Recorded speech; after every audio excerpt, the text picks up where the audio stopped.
life, every day, late at night, not okay.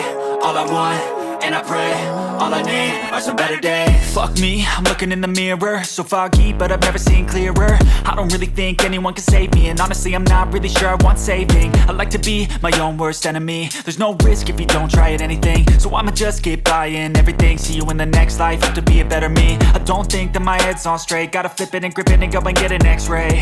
What's wrong with me? I just feel weight pushing on my chest and it squeezes till I suffocate. Better change my mindset, meditate. It's pretty cool that I'm alive and have better days. I could walk, see, hear, I should celebrate. Think I could change my mind, maybe elevate. Living life, every day, late at night, not okay.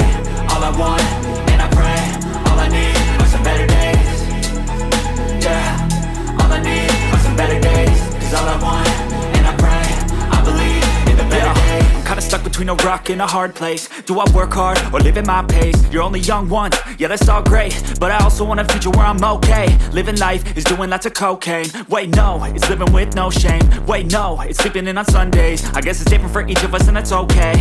Well I just wanna be happy, how to get there? Glad that you asked me. I think it's different for everyone. Some of us need work, others need fun. Some of us need purpose to overcome. But try to do what you love when it's said and done, cause there's so many differences in each of us. Trust your gut, it can show you what you want. Living life, every day,